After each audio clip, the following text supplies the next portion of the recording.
नमस्कार। इसके पहले 3 कक्षाओं में हम लोग टीचिंग एप्टीट्यूड पे बातचीत किए हैं। पहली कक्षा में हम लोग समझे कि अध्ययन अध्यापन की दुनिया में शिक्षण अभिवृत्ति क्या है, टीचर और टीचर की बुनियादी जो मूलभूत ज़रूरतें होती हैं, उसकी क्या-क्या है, उस पे हम लोग अपनी बातचीत किए हैं।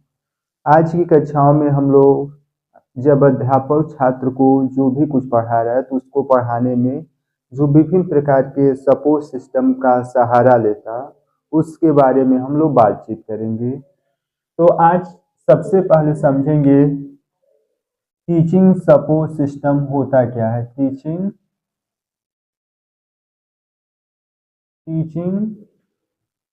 सपोर्ट सिस्टम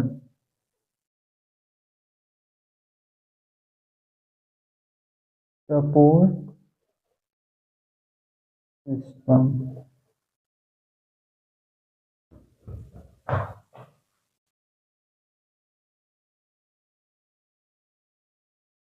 सबसे पहले समझने का प्रयास करेंगे कि टीचिंग सपोर्ट सिस्टम होता क्या है और अध्ययन की सुविधा के अनुसार इसको मुख्य रूप से 2 भागों में विभाजित किया गया है। तो सबसे पहले हम यह समझें कि टीचिंग सपोर्ट सिस्टम क्या है। टीचिंग सपोर्ट सिस्टम के माध्यम से देखा जाए तो अध्यापक जो भी अध्यापक हैं, छात्र को जो भी कुछ सिखा रहे हैं उसमें विभिन्न प्रकार के संसाधनों का प्रयोग करते हैं। जैसे एग्जाम्पल के रूप में एक अध्यापक कक्षा में छात्र को जो भी कुछ सिखा रहा है उसमें विभिन्न प्रकार के संसाधनों का प्रयोग करता है। जैसे व्हाइट बोर्ड का प्रयोग करके, मार्कर का प्रयोग करके या प्रोजेक्टर के माध्यम से वह जब छात्र को सिखाता है तो इसका आशय या उद्देश्य ही मात्र रहता है कि जो भी कुछ वह छात्र को सिखा रहा है उसको सीखने की जो दर है उसमें वृद्धि लाया जा सके। इसे ही हम टीचिंग सपोर्ट सिस्टम कहते हैं। पुनः एक बार और समझने का प्रयास करेंगे कि शिक्षण सहायता प्रणाली उसे कहते हैं जब अध्यापक अपनी कक्षाओं में जो भी कुछ छात्र को सिखा रहा है उसमें सिखाने के दौरान विभिन्न प्रकार के सामग्रियों का प्रयोग करता है। जैसे एक अध्यापक कक्षा में छात्र को कुछ पढ़ा रहा है, उस अध्ययन के दौरान अगर वह चाक, ब्लैक बोर्ड इत्यादि चीज़ों का प्रयोग करता, प्रयोग करने का उद्देश्य मात्र ही रहता है कि जो भी वह छात्र को सिखा रहा है उसको सिखाने की जो दर है उसमें वृद्धि किया जाए, उसे हम टीचिंग सपोर्ट सिस्टम कहते हैं। अध्ययन की सुविधा के अनुसार इसको 2 भागों में विभाजित किया गया है। पहले को ट्रेडिशनल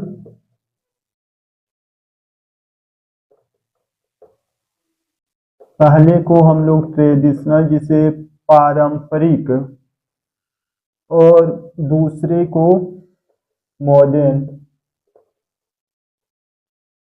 जिसे आधुनिक आधुनिक कहा जाता है। पहले को परिक। अब एक एक हम समझेंगे कि टीचिंग सपोर्ट सिस्टम को 2 भागों में विभाजित किया गया है अध्ययन की सुविधा के अनुसार। पहले को ट्रेडिशनल कहने का आशय है कि जो प्राचीन समय से अब तक चला आ रहा है उसे हम ट्रेडिशनल कहेंगे और इसमें यह जानने का प्रयास करेंगे कि ट्रेडिशनल में कौन कौन सी गतिविधियां शामिल हैं, जबकि मॉडर्न वर्तमान समय की जो शिक्षण व्यवस्थाएं हैं उसमें अमूलचूल जो परिवर्तन हुआ है उसके तहत कौन कौन सी समावेशन की प्रक्रिया के माध्यम से उसमें परिवर्तन किया गया उसको हम जानने का प्रयास करेंगे। तो सबसे पहले हम समझेंगे कि ट्रेडिशनल के अंतर्गत क्या क्या आता है। प्रायः ट्रेडिशनल को टीएस मॉडल कहा जाता है, यानी कि टीचर सपोर्ट सिस्टम, यानी कि शिक्षार्थी केंद्रित विधि ट्रेडिशनल को कहा जाता है। जो भी प्राचीन समय से शिक्षण व्यवस्थाएं चली आ रही उसे हम प्रायः ट्रेडिशनल मेथड कहते हैं। ट्रेडिशनल को ही टीचर केंद्रित विधि या टीचर सेंट्रल अप्रोच के नाम से भी जाना जाता है। इसमें मुख्य रूप से देखा जाए तो अध्यापक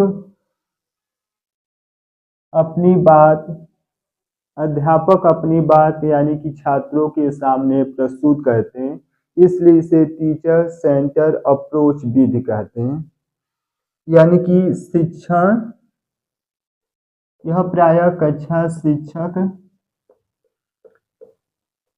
निर्देशित विधि होता है, जिसे प्रायः टीचर डायरेक्ट मेथड के नाम से भी जाना जाता है। पहले को हम समझेंगे कि शिक्षक निर्देशित विधि क्या है या टीचर डायरेक्ट मेथड किसे कहते हैं। यानी कि जो भी प्रारंभिक समय से शिक्षण व्यवस्थाएं चली आ रही उसमें देखा जाए तो अध्यापक कक्षा में अपने छात्र के समक्ष जो भी कुछ पढ़ा रहा है उसमें वह नेता की भूमिका निभाता है, छात्र को वही पढ़ाता। और इसके साथ साथ अध्यापक केंद्रित विधि है। अध्यापक अपनी इच्छाओं के अनुसार वह छात्र को अपनी इच्छा के अनुसार और अपनी रुचि के अनुसार शिक्षण विधि का प्रयोग करके छात्र को पढ़ाता या जो भी पाठ्य पुस्तक है उसको समझाता। इसलिए इसे प्रायः टीचर सपोर्ट सिस्टम यानी कि टीचर मेथड विधि के नाम से भी जाना जाता है। दूसरे नंबर पे देखा जाए तो chalk and talk method. Chalk and talk method कहने का आशय है कि इस विधि के माध्यम से अध्यापक कुछ स्पष्ट बात को छात्रों के सामने रखने के लिए वह प्रायः ब्लैक बोर्ड का प्रयोग करके, ब्लैक बोर्ड या तो व्हाइट बोर्ड हो सकता है या ब्लैक बोर्ड पे वह अपनी बातों या विचारों को लिखता है। इसमें चाक यानी कि चाक के माध्यम से अध्यापक जो भी कुछ छात्र को समझाने का प्रयास करता है उसे ब्लैक बोर्ड पे लिखता है, इसलिए इसे चाक टाल्क मेथड इसके अंतर्गत शामिल किया जाता है। इसको व्हाइट बोर्ड या ब्लैक बोर्ड पे अध्यापक अपनी बात को लिख सकता है, इसलिए इसे व्हाइट बोर्ड के रूप में भी जाना जाता है। पुनः एक बार और समझने का प्रयास करेंगे। ट्रेडिशनल जिसे प्रायः प्रारंभिक शिक्षण विधियां कहा जाता है, इस विधि के तहत अध्यापक जो प्राचीन समय से कक्षाओं में चले आ रहे विधि के तहत छात्रों को सिखाने का प्रयास करते हैं। प्रायः इस विधि में अध्यापक छात्र को जो भी कुछ सिखा रहे हैं वह अपनी रुचि के अनुसार छात्र को सिखाते और कक्षा में अध्यापक ही एक नेता के रूप में और अपने ही विधियों से छात्र को सिखाते, इसलिए इसे प्रायः टीचर अप्रोच सेंटर मेथड कहा जाता है। इस विधि में कुछ प्रमुख टूल्स हैं जिसका प्रयोग करके छात्र को अध्यापक सिखाते हैं, जो इस प्रकार से है। पहले को जिसे प्रायः हम शिक्षण विधि के रूप में बात की, दूसरे पे अध्यापक जो भी कुछ अपनी बातों को लिखने के लिए या बच्चों को ध्यान आकर्षित करने के लिए प्रायः ब्लैक बोर्ड का प्रयोग करते हैं। यह ब्लैक बोर्ड व्हाइट या ब्लैक हो सकता है, उस पे चार्ट के माध्यम से लिखते हैं। इस प्रकार की जो भी गतिविधियां हैं उसे प्रायः ट्रेडिशनल मेथड अप्रोच के नाम से जाना जाता है।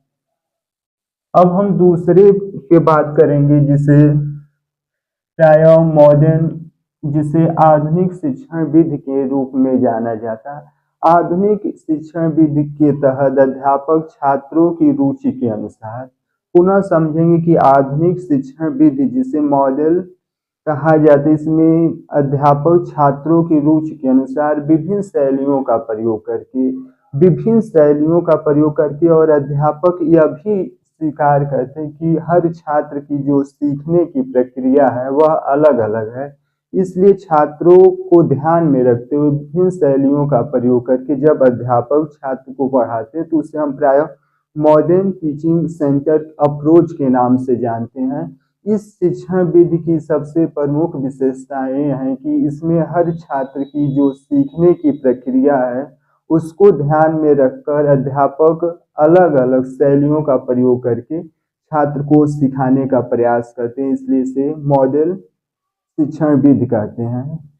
यह प्रायः स्टूडेंट केंद्रित रहता है। इसमें विभिन्न प्रकार की शिक्षण विधियां हैं जिसका हम नाम लिख रहे हैं, इसकी चर्चाएं अगली कक्षाओं में हम लोग करेंगे।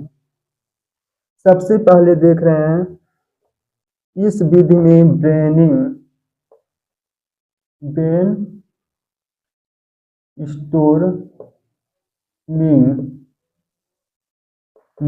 स्टोर्मिंग यानी कि विचार मंथन। ब्रेन स्टोर्मिंग विचार मंथन का आशय है कि अध्यापक प्रायः छात्रों को जब भी कुछ सिखाते हैं तो विभिन्न प्रकार के शैलियों के माध्यम से उनके जो भी छात्र हैं उन छात्र को विभिन्न प्रश्नों के माध्यम से आकर्षित करके उन और एक ऐसी चुनौती प्रस्तुत करते हैं जिससे छात्र उन समस्याओं को सोचने पे विवश होते हैं। इसे हम प्रायः ब्रेन स्टोर्मिंग कहते हैं। पुनः समझेंगे कि ब्रेन स्टोर्मिंग के माध्यम से अध्यापक छात्रों के समक्ष कोई चुनौती प्रस्तुत करते हैं। उन चुनौतियों को सॉल्व करने के लिए जो भी छात्र हैं अनेक प्रकार से विचार के रूप में कल्पना करते, इसे हम ब्रेन स्टोर्मिंग कहते हैं, जिसे प्रायः विचार मंथन के रूप में भी जाना जाता है।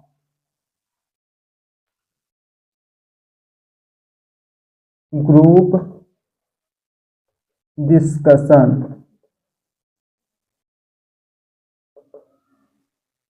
ग्रुप डिस्कशन के माध्यम से अध्यापक छात्रों के समक्ष समूह के रूप में अपनी बात या जो भी शिक्षण व्यवस्था है उसको आपस में चर्चा करती। इसके माध्यम से छात्रों में समूह का नेतृत्व करने की क्षमता विकसित होने के साथ साथ सुनने एवं बोलने की कला भी विकसित होती है। इसे हम ग्रुप डिस्कशन कहते हैं। ग्रुप डिस्कशन के माध्यम से छात्रों में विभिन्न प्रकार की शैलियों का विकसित किया जाता है। इसकी प्रमुख विशेषता यह है कि इस डिस्कशन के माध्यम से छात्रों को बोलने की क्षमता, सोचने की क्षमता के साथ साथ सुनने की भी क्षमता विकसित होती है। इसे हम ग्रुप डिस्कशन विधि कहते हैं।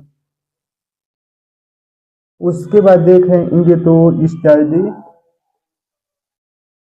थ्रू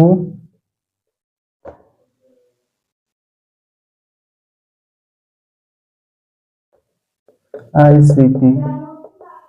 स्टडी थ्रू ICT का कहने का आशय है कि वर्तमान समय में विभिन्न प्रकार के जो भी टेक्नोलॉजी का प्रयोग करके अध्यापक छात्र को पढ़ाते हैं उसे प्रायः स्टडी यानी कि विभिन्न प्रकार के टेक्नोलॉजी का प्रयोग करके अध्यापक जब छात्र को जो भी कुछ सिखाते हैं तो उसके माध्यम से छात्र को सीखने की जो सफलता है उसमें वृद्धि हो जाती है। उसे हम प्रायः स्टडी टू ICT के नाम से जानते हैं। आज के लिए इतना ही, धन्यवाद।